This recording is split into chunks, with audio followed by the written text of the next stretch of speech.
দর্শক এই মুহূর্তে রংপুরে পীরগঞ্জে আছেন সহকর্মী মাহমুদুল হাসান। আমরা এখন যুক্ত হচ্ছি তার সাথে। মাহমুদুল, আশ্রয়ণ প্রকল্প 2 এর আওতায় ঘর পেয়ে কেমন অভিব্যক্তি প্রকাশ করছেন পীরগঞ্জের সুবিধাভোগীরা, আমাদেরকে জানান।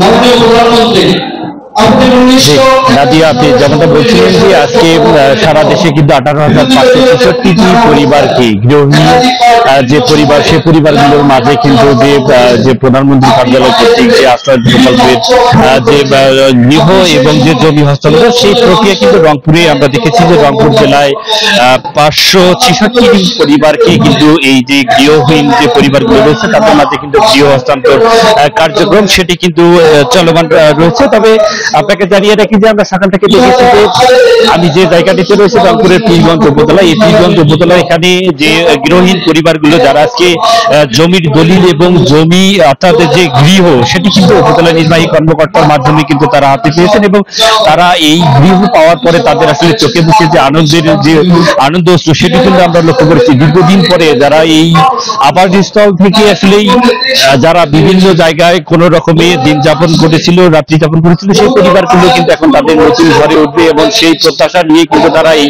উপজেলা পরিষদের অধিবেশনে এসেছেন। আমরা একটু যুক্ত হব যে এই পীরগঞ্জ উপজেলা পরিষদের নির্বাহী কর্মকর্তা ইকবাল হাসান, আসলেই আমরা জানতে চাই যে এই পীরগঞ্জে আশ্রয় প্রকল্পের 2 এর আওতায় আসলে আজকে কতজন গৃহহীন পরিবারকে গৃহ হস্তান্তর করবে?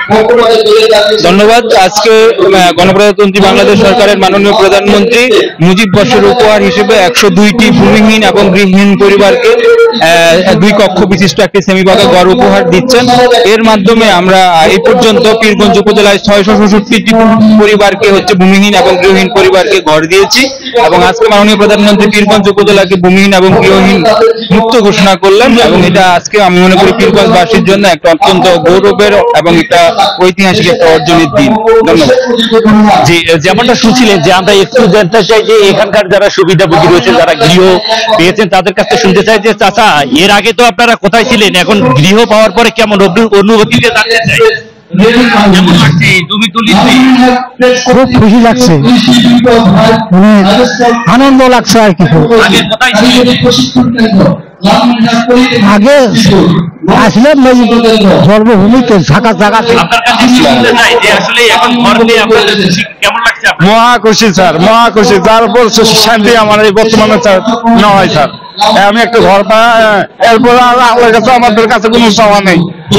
বর্তমানে বাংলাদেশের সরকার আমাদের জন্য শান্তি দিচ্ছে, আল্লাহর কাছে লাখো লাখো শুকরিয়া। হাজার বছর আল্লাহর কাছে লাখো শুকরিয়া।